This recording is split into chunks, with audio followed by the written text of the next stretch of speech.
The following program is brought to you in living color on NBC.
Hello, I am Frank Cruz, Associate Professor, Chicano Studies Department, California State College, Long Beach, California.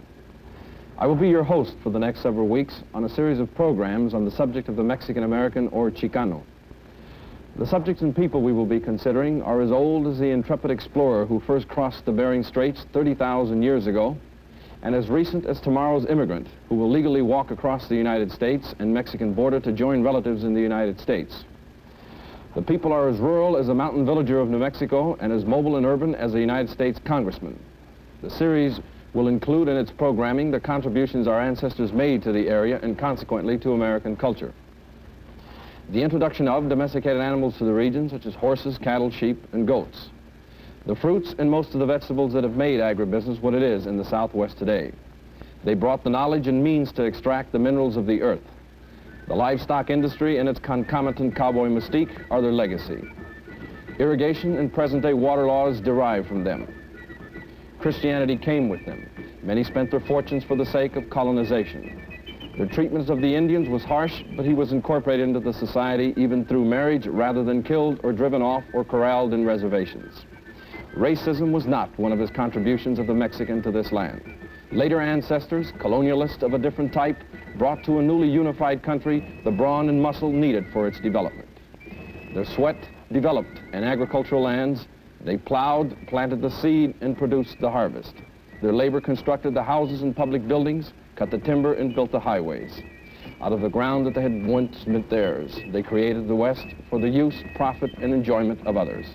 The descendants of these heterogeneous groups are known as Mexican Americans or Chicanos.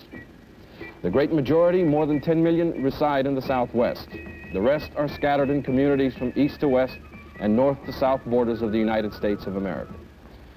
These programs have been developed to bridge the gap of misunderstanding, misconception, prejudice, discrimination, racism, fear, and distrust that has been the heritage of the Mexican American for over a century, 132 years. Little is to be lost in permitting the Chicano his place in the sun, to restore his dignity and recover his pride. The growing awareness of his positive contributions to this land is changing his outlook regarding his culture and heritage. It is anticipated that these programs, together with efforts of revisionist authorities, will clarify and throw light upon these dark areas of U.S. history. American public opinion provides a comprehensive approach to much of our nation's development. Consequently, public opinion must meet and blend in a historical process to change events, institutions, and ideas. Nativism has conditioned the contours of American past, mirrored our national anxieties, and inhibited the limits of our tolerance. The conflict generated out of this American nativism has widened the ethnic cleavage of our society. Regarding that, the literature, or more specifically the documentation of American history, be scrutinized much more objectively before acceptance.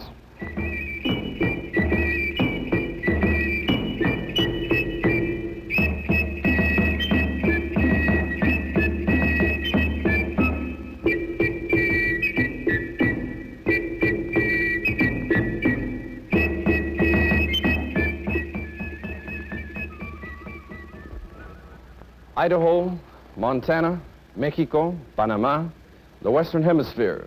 These all have a familiar sound. They evoke friendly images. We feel comfortable with these names. But what about the names Culiacán, Chametla, Tenochtitlan, Aztlán? What are these strange sounding names? Why are they important to us present-day residents of the North and Southwest United States? At one time in history, these regions were known by those names, which have been the object of anthropological investigation and documentation that has long been known to the Mexicano, chronicled in his history, literature, folklore, and song. Aztlán, the subject of this program. We will explore what is referred to as the cradle of civilization of the Western Hemisphere, from where the movement south began by those people known in history as the Azteca and today as the Mexicano, in the United States as the Mexican-American, Chicano, Latin American, or whatever other name is used to describe or identify people of the Spanish Indian language groups. Our guest for this program is Jose V. Cuellar, M.A. Anthropology at the University of California at Los Angeles.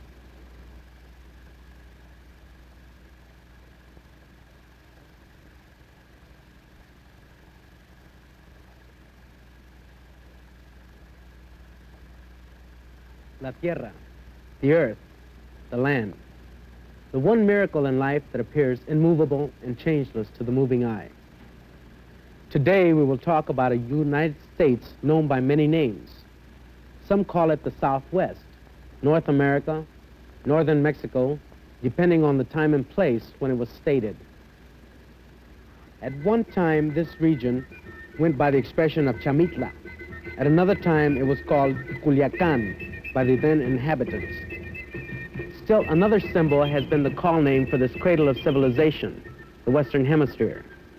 And this is the title that we have chosen for this program, Aztlán, a place that anthropologists say extends from Panama north to Idaho and Montana. Aztlán, what does it mean? One source gives us a definition of, quote, the place of the Hurons or where the day dawns. No one knows exactly where Aztlán is located. Somewhere to the north is the closest anyone has ever pinpointed it.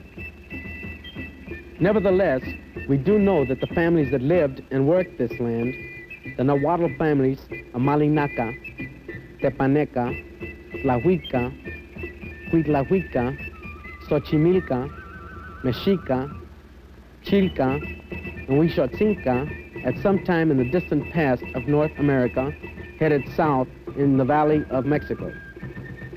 The most famous of these tribes we know today as the Mexican Aztecs.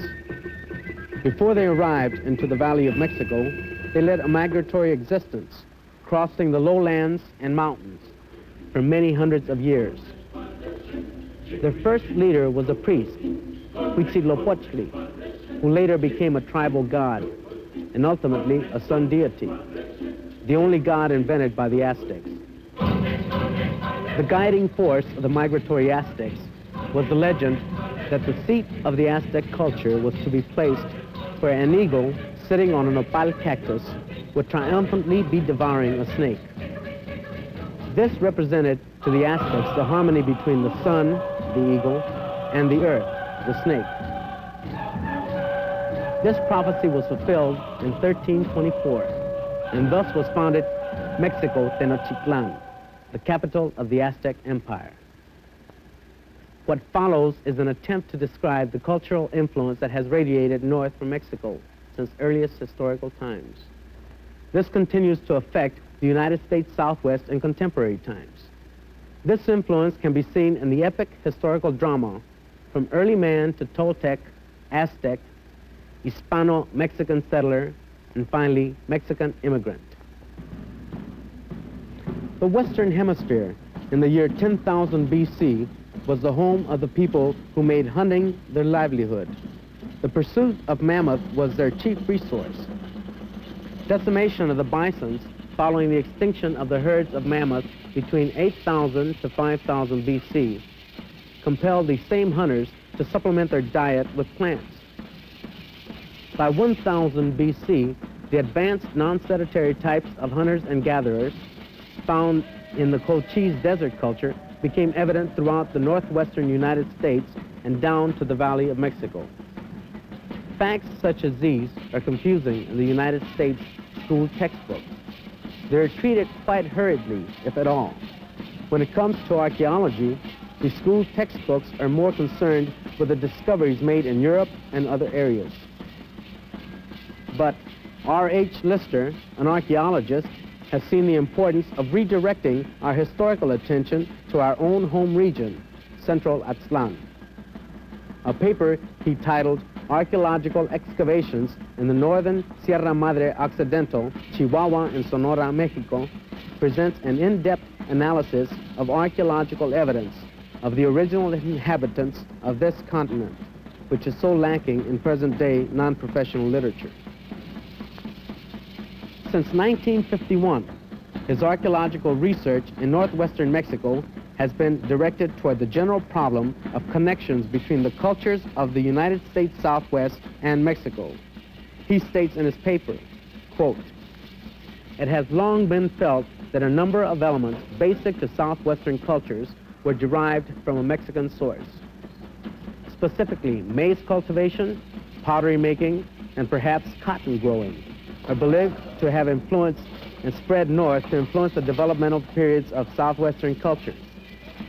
At later times, a number of other traits of southern derivation, including ball quartz, copper bells, certain pottery shapes and methods of decoration, clay figurines, spindle whorls, and mosaic discs also reached the southwest and were incorporated into southwestern cultures."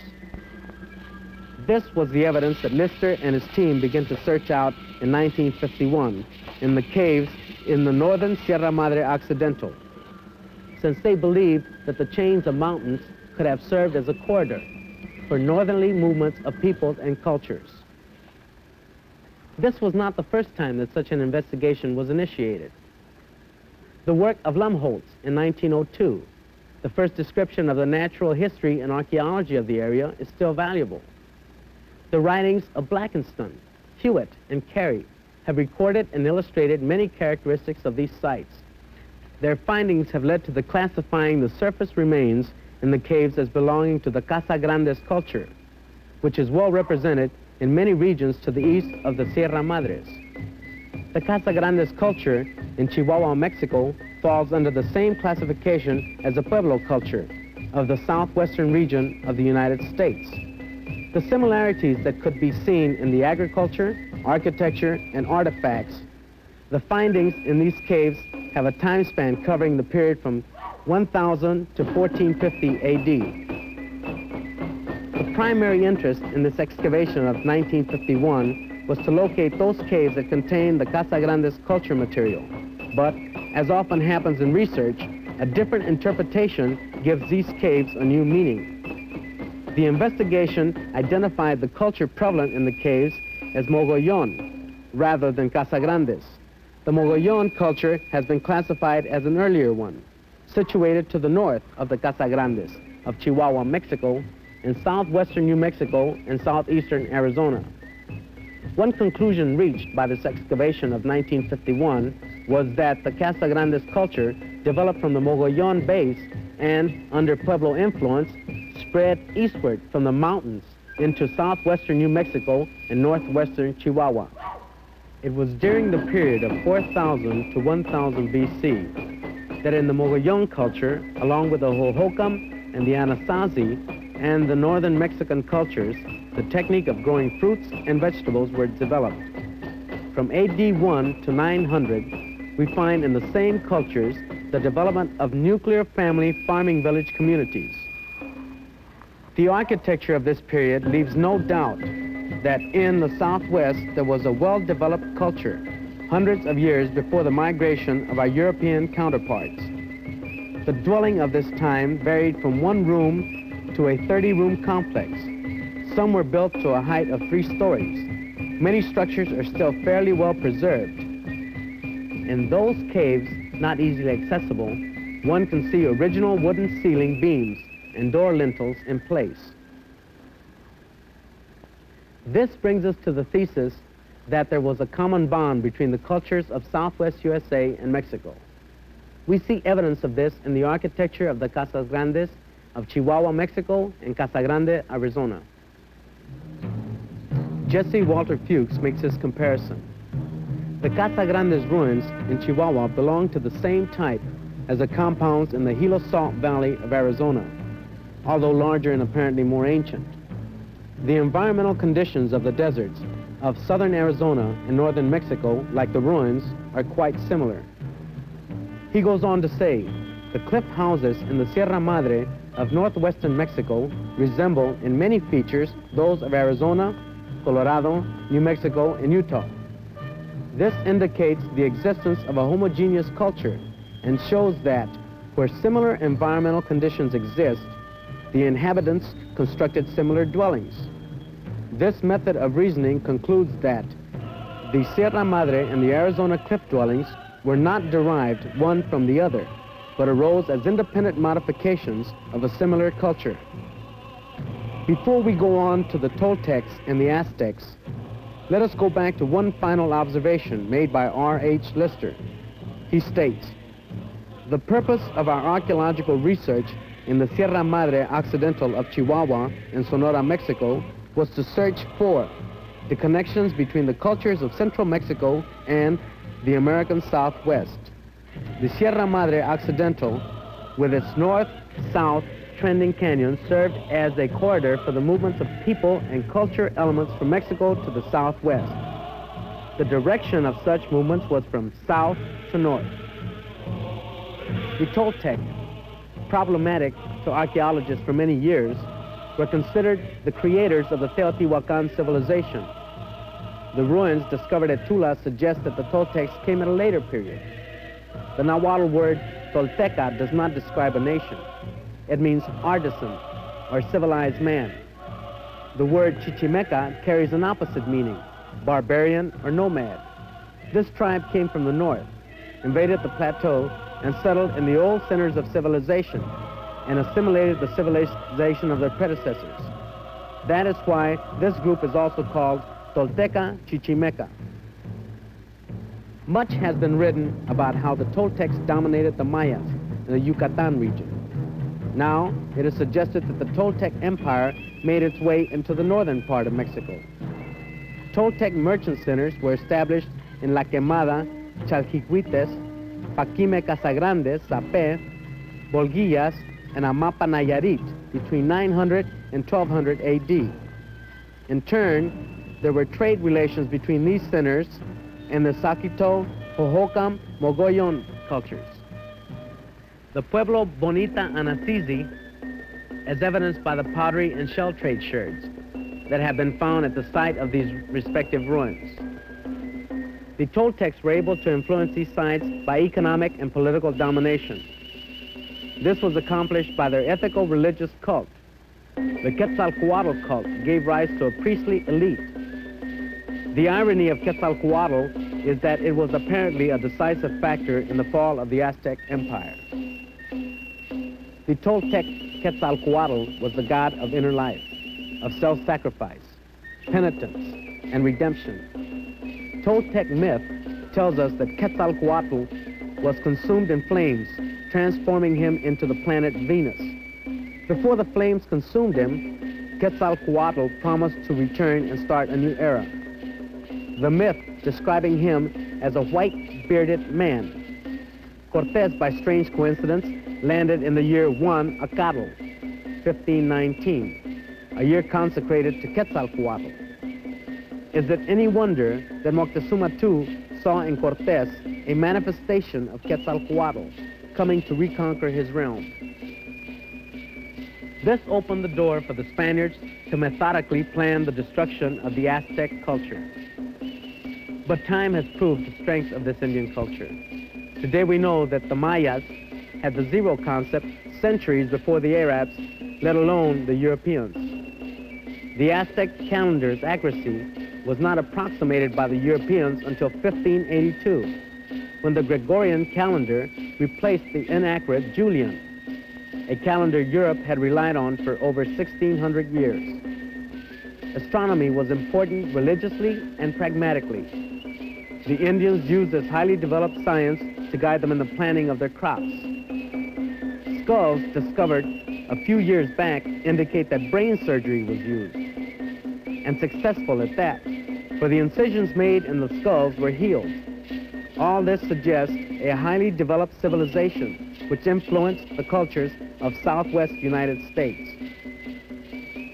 Nevertheless, although the Nahuatl literature by some miracle was not completely destroyed, how many American literature classes do we find that offer poems like the following Aztec passage?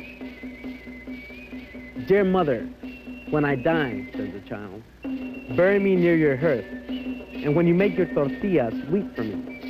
If someone should ask you, my mother, why are you crying? Answer him, the firewood is green, and so much smoke makes me cry. To paraphrase an English poet, barbarism should be made of sterner stuff. And so the Aztec culture declines. The Spanish-European system of enterprise comes into being. Taking the liberty of historic license and bypassing the Latin or Hispanic period of Mexico and the Southwest that will be discussed in another program, it may help to mention a couple of specifics of this, quote, memorable epoch to put things into their true historic perspective. A popular encyclopedia gives us an account of the founding of Los Angeles. Quote, records show that a branch of the Shoshone Indian tribe lived in the Los Angeles area during the middle 1500s. A group of them settled in a village known as Yangna, near the center of the present-day city. When Spaniards came to the region from Mexico in 1781, they found relics left by these primitive tribes. Let us now deal with this episode in a more in-depth manner. Who were these original settlers, or pobladores, who came to Los Angeles in 1781? The following is a list of the descent of each settler and his family. These pobladores were 11 families composed of 11 males, 11 females, and 18 children. Their ethnic composition was 2 Spaniards, 11 Indians, 10 mestizos, 9 Negroes, and 8 mulattoes. So we see today that the population in 1781 was in no way made up of one race or one color people. This was true of all, quotes, Spanish settlements in Aztlán. Let us go to one final aspect of the Aztlán concept, and this probably the most significant. We have reviewed the architectural, archaeological, and agricultural similarities of the Southwest United States and Central Mexico. One important element is missing in supporting the thesis that the tribes of this region we have been discussing may have been one homogeneous group. That one important similarity is the linguistic characteristics of each distinct tribe that give strong support to the Aztlán concept. Handbook of the Indians of California by A.L. Kroeber gives us the following evidence. The Uto-Aztecan family, this mass of allied tribes which extend from Panama to Idaho and Montana, is one of the great fundamental families of Aboriginal America of importance in the origins of civilization, politically predominant at the time of discovery, and numerically the strongest on the continent today. The association of the Shoshonians of East and South California with its aggregate at the center of the native culture opens a far perspective. The lowly desert tribes and simple-minded folk of the southern coast are seen in a new light as kinsmen, however remote, of the famous Aztecs. And an unexpected glimpse of a vista of history opens up before the concrete fact that the sites of the cities of Los Angeles and Mexico were in the hands of people whose affinity is certain. In 1967, the University of California Press, Berkeley and Los Angeles, published the Uto-Aztecan Cognate Set by Wick R. Miller. Miller, in his introduction, states, Uto-Aztecan is one of the most widely spread language families in North America, stretching from the Great Basin into the Valley of Mexico. Miller gives us a breakdown of the tribes that belong to the Uto-Aztecan family. There was a Numic branch made up of the Mono, Comanche, Panamint, and Southern Paiute tribes. The Tubala-Tubala branch, which consists solely of the Tubala-Tulaba tribe. The Taquic branch, which includes the Luiseño, Cahuilla, and Serrano tribes. The Hopi branch, which is the Hopi tribe, the Pimic branch, made up of the Papago, northern Tepehuan, and southern Tepehuan tribes, the Tarahumara branch, which includes the Tarahumara and the Barohio tribe, the Cajita branch, the Mayo and the Yaqui tribes belonging to this group, the Corachol branch, consisting of the Cora and the Huichol tribes, and finally, the Aztec branch, which includes the Mexicano and other Aztec languages. We have given you a brief description of the Aztlán and the Uto-Aztecan anthropological findings. Today, the young Chicano or Mexican-American has come upon the concept of Aztlán. A strong characteristic of science is its never-ending quest for knowledge. The active Chicano is now fully aware of Aztlán. Undoubtedly, he will add to the future research that will give conclusive evidence that the Southwest and Central Mexico was a region made up of one people, one culture, one language, and possibly one goal in life. If the immediate goal for the young Chicano is to rediscover Aztlán, then the anthropological and linguistic foundation has been set. Only time will tell what we will find in that American cradle of civilization that so long ago was called Aztlán. Thank you, Mr. Cuellar. In the program you've just seen, we have developed the outline for a series of studies of the Mexican-American or Chicano on his bilingual bicultural heritage. In subsequent programs, we will explore areas such as barrio life, labor and the migrant worker, economic repression, stereotypes, the Mexican-American in education, and other significant subjects such as World War II, myths of the Southwest, the Mexican-American War, and conflict and resistance. We will have as guests on these programs educators, historians, and authorities on various of the program subjects from the academic staffs of various colleges and universities.